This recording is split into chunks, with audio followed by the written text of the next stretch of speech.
What's going on, guys, and welcome to my review channel. Today we got a very special package that showed up from UPS just a few moments ago, and I want to just go ahead and get it out of the box here so we can check out the contents.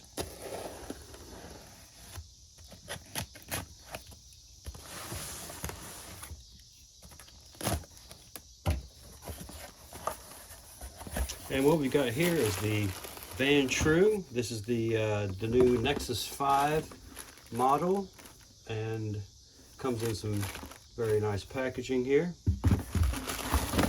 We got the hardware kit as well. Also, I got the filter, and I also got the 256 gigabit VANTRUE card. They recommend that you use their card, so I went ahead and picked it up. It was only 20 bucks. Pricing on all this stuff was not too bad. So 20 bucks on that. I think it was $20 on the filter. I bought the wiring harness kit. I think that was $49, so I paid another $89 for these three components here.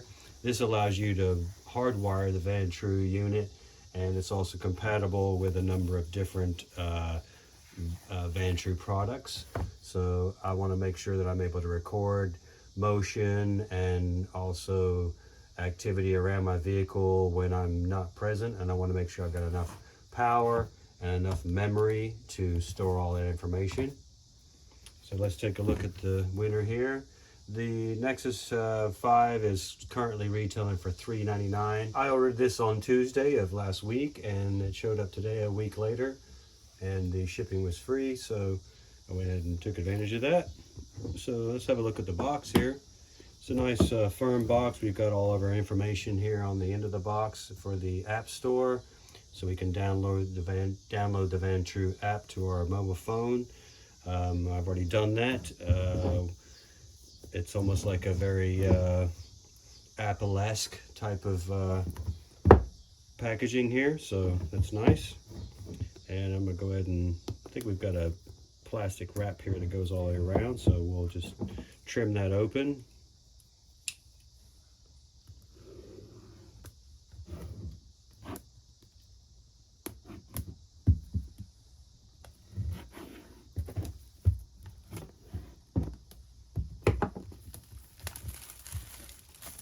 And I have an oversized vehicle, so I went ahead and contacted VANTRUE directly, and they're going to send me the the 30-foot video cable for the rear camera. Oh, we got to pull the tab here.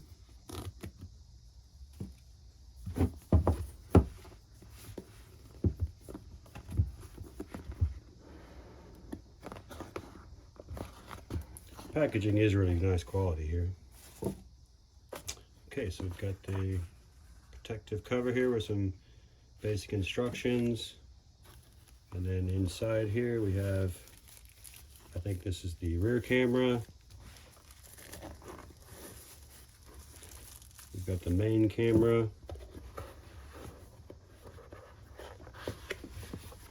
We've got a box full of wiring connections.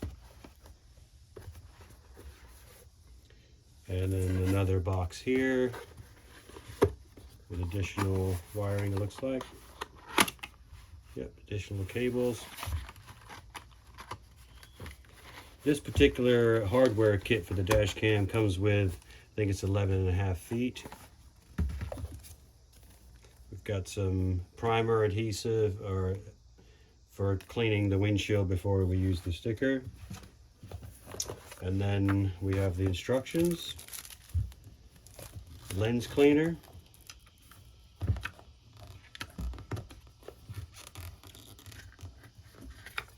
two additional lenses, nice. That tells me that screen's going to be nice and good size.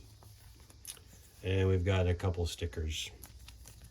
So let's take a look at what we have in the box with our new VANTRUE Nexus 5 system.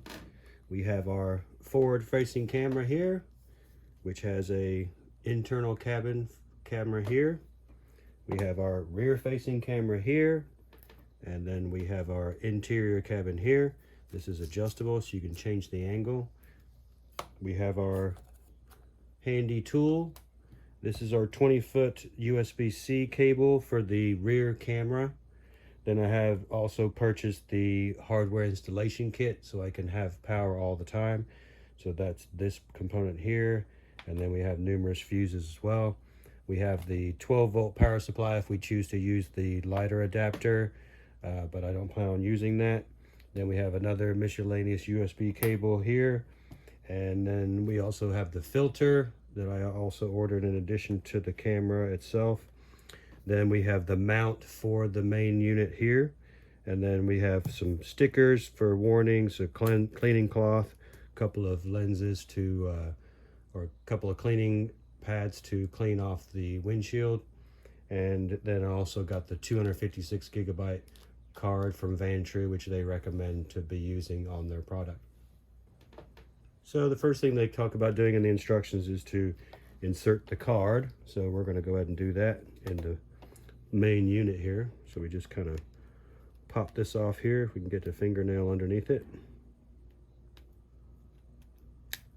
There we go. And there's a little lanyard so you don't lose the cap, but be careful with that, because if that breaks and that cap gets lost, then that's your on and off switch is on the end. So it's pretty important to keep track of that.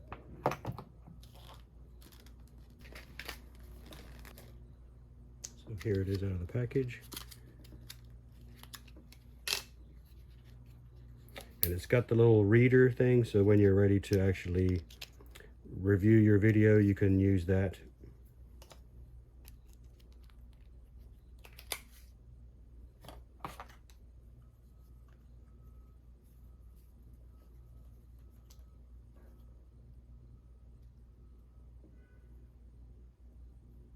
There we go. So put the metal strip side facing down.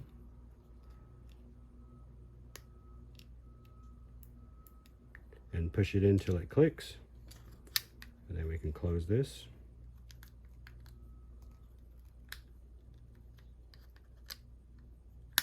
There we go.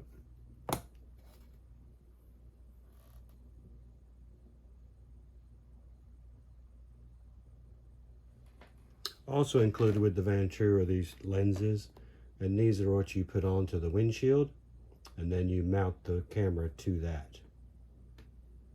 So that's what requires some cleansing of the windshield before applying those.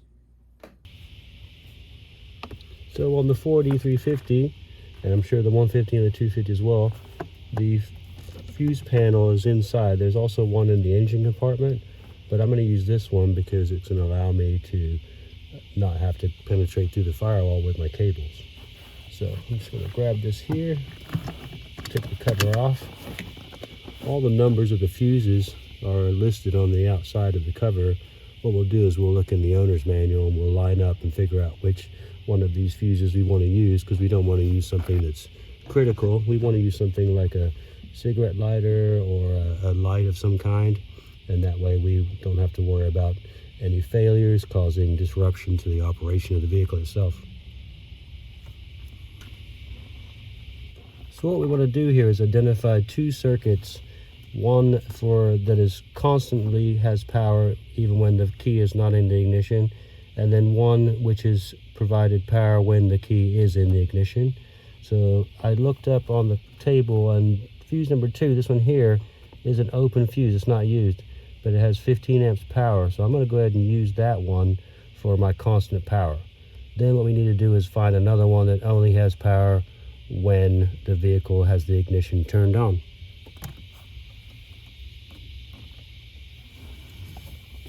So I went through all the fuses here, and these ones are all illuminated, which indicates that they have power when, except for this one, there's 5 amp on the bottom. And then there's another, these ones are all hot all the time. But then this one here, this 5 amp, is a spare, it's not used. So we're going to test this one and see if it has power when the key is in the ignition. Okay, so we're going to test, make sure this one here is not live. Okay, it's not live. And then we're going to turn the key in the ignition.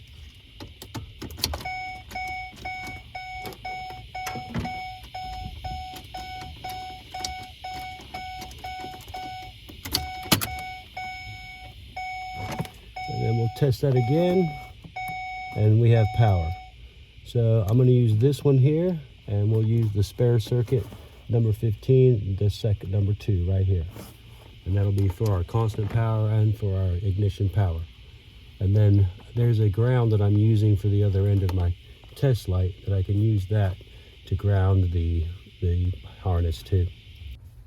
Okay, so we're going to use the number 2 fuse. I'm going to use some needle nose pliers to just pull that out. And then we're going to compare it with our other options. So this is not going to be correct. This one's obviously way too big. This one is too small. So that only leaves us with this option here. So we'll line up the pins, make sure that they're roughly correct. It's a little bit wider, but I think it's going to fit. We want to make sure that this goes in here, gets seated all the way down. And recall, this is an open circuit, so we really don't even need to put that back in there. Then we're going to take this and we're going to plug it back in where our fuse was.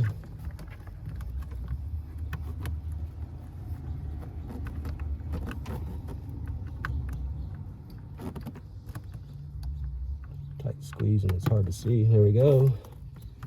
Okay, so there's our first one. Then we're going to use our needle nose pliers to grab our 5 amp open here. We're going to go to our other set of harnesses. So this one here, we'll put this 5 amp back in, even though it's an open circuit, we don't really need it. But I want it to be consistent. Now, if you had used a normal circuit that was actively in use, then you, of course, want to put this fuse back in. And then use a circuit like a dome light or a lighter or power adapter or something like that that isn't going to affect the operation of the vehicle if it fails.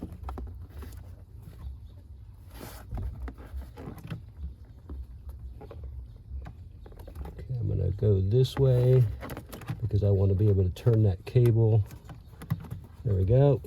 Okay, so here's our 2 links. This is our ACC, this is our constant power, and then I'm going to run this up and out of the top of the case or the cover, and then all we have to do is hook up the ground and we're good to go. And also what we can do is go ahead and test this wire because we know it's going to be hot all the time. And then this is the ACC wire, which is not hot, so what we'll do is we'll put the key in.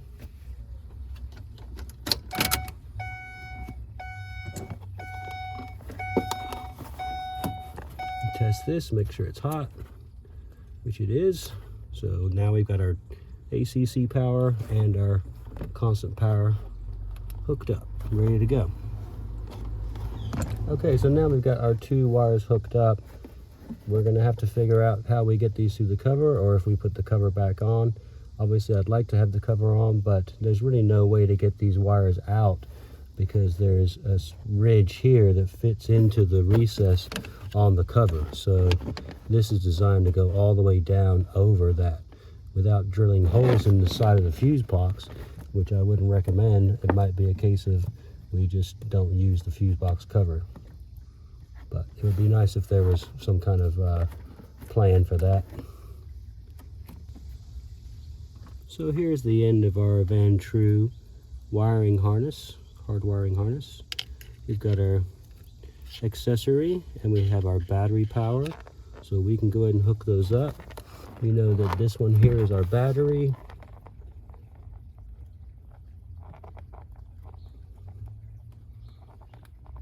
Make sure this is a really good connection. It's insulated, so you want to make sure that the insulation is covering everything.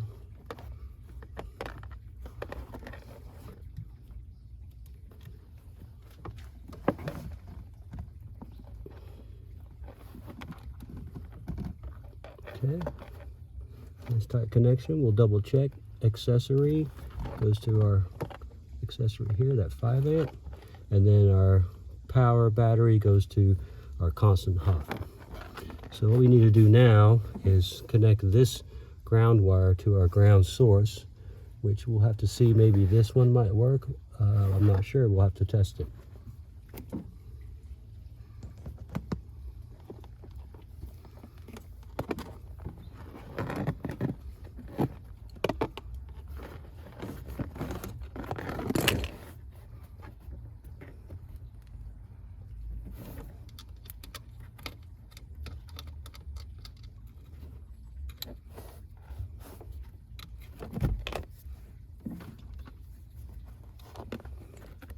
Just trying to put it on there loosely for now so I can test and see if it's a good ground. Yeah, we got light there, so we can use that. Tested, and it's good. So we'll disconnect that screw here and we'll put that clamp underneath there and we'll have a good solid ground. All right, let's see here. It should be 10 millimeter. Yeah.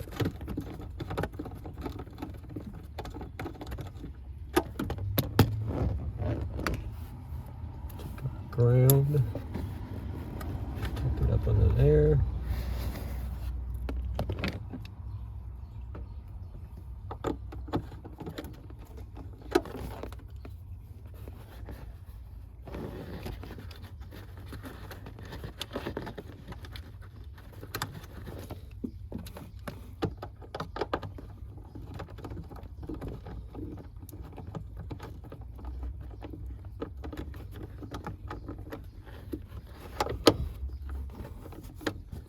Make sure it's nice and snug. Okay, so now we have our harness hooked up. We just need to run the cable, and we'll do that up through the area over here inside this corner, and then we'll go up through the A-pillar. So my next job is going to be go ahead and get the cable here from the power supply that I just connected up through the firewall, or not through the firewall, but up to my A-pillar. So this is my current alarm system, so I want to be able to be careful of this. This is another alarm wire here, so I'm going to try to follow that same path and see if I can come up right where they did. Okay, so I'm going to run the cable I have. Here's the distribution block, so I want to be able to make sure I got enough slack in there.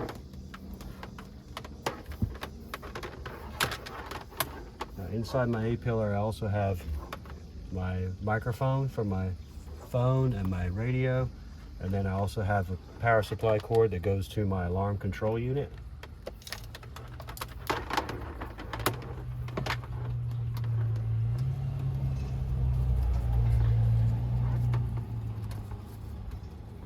Tuck this up here.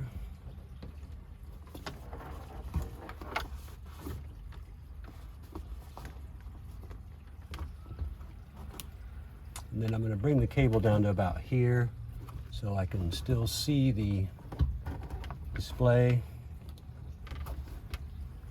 Now we're going to be ready for the VANTRUE main unit. We can go ahead and get that and we'll get it installed. One thing I would recommend is test the harness before you run all the wires. In this vehicle it's pretty easy because it's not really that complicated, but in most cases you might find that it's going to be very complicated, especially if a newer vehicle. So make sure that that wire is actually working before you spend all the time hiding the cables. Okay, so I've got my cable that's coming down now, and I'm going to go ahead and test the camera itself. Let's go ahead and plug it in. I've got the mount already attached. I'm not going to take the plastic off. I did take the lens cover off here.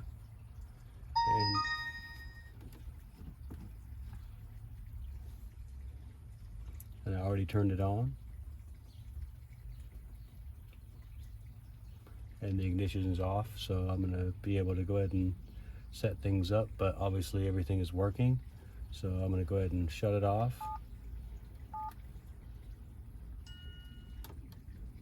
Okay. And then take this out. and then I can do the other preparation that I need to do in terms of cleaning the windshield on the inside and figuring out where I'm going to actually locate the unit, and then hooking up the rear camera. So we'll do that next. Okay, so I finally got it started. Go ahead and take this one off as well, because if it's going to be next to the windshield, I won't be able to reach it.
A pretty nifty magnetic mount, so it goes on really easily.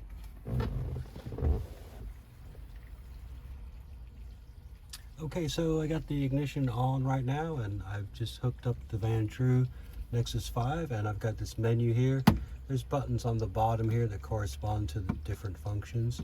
So I'm going to go ahead and hit OK for English. Got to select the time.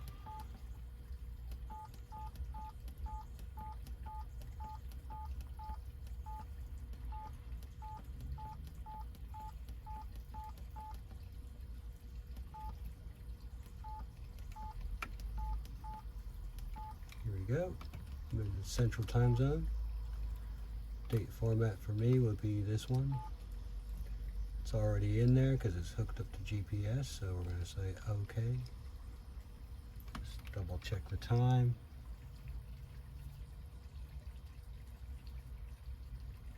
Current time is, oops,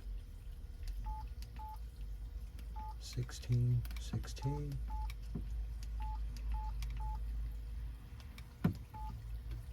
Oh 08:09, okay.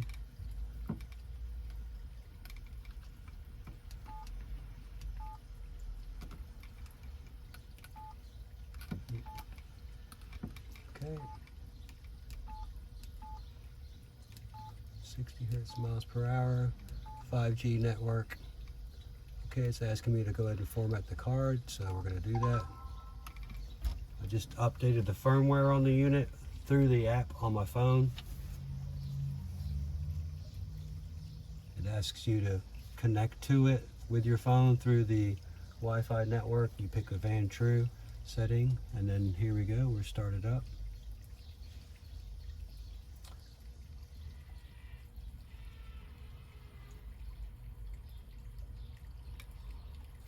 And then it's asking me I need to connect with the Wi-Fi. Can't do it, I have to stop recording first, so stop records here. Here's record setup. We're going to go over here to system setup. We're going to go down to Wi-Fi, okay. Wi-Fi auto on, I'm okay with that. We're going to say turn off after 10 minutes of power down, okay. Go back. I want to turn on the voice control. Okay, turned on standard, all right. And then I think most of the settings are going to stay the same, but we'll see as we work through the menu of how it works.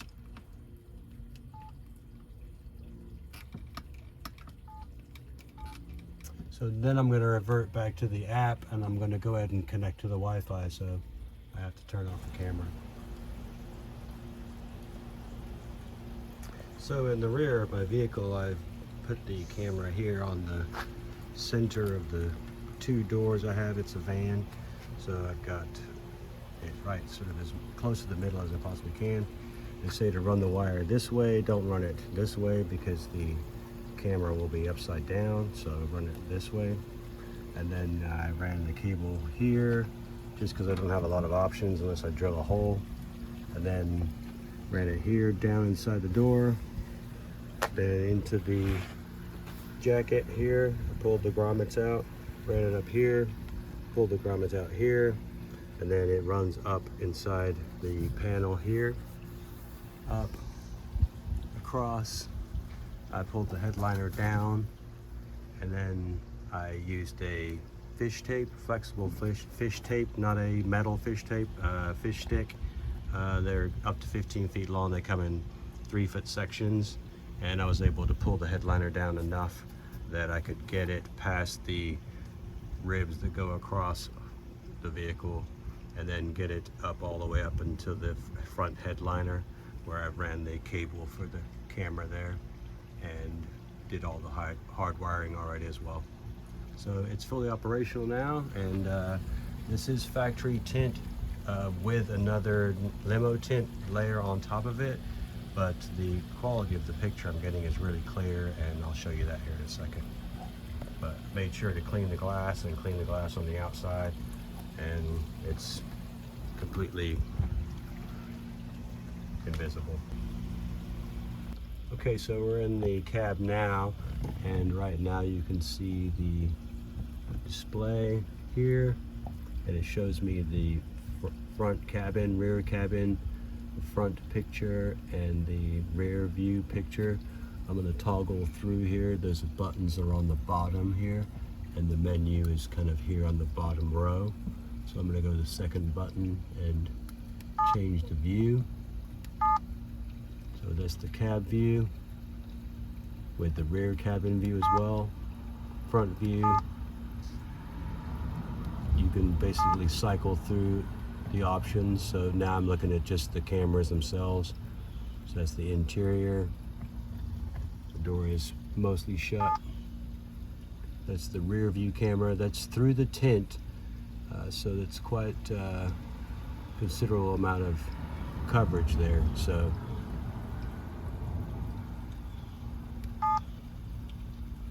and then you can go through and switch which one you want to have your main camera.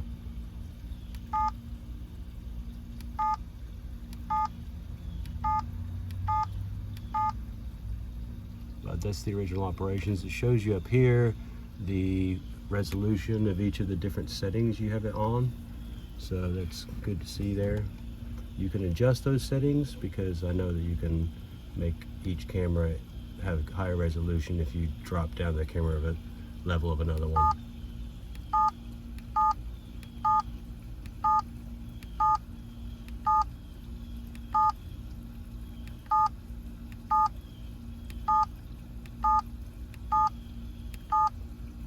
So that's how it works so far. It's working great.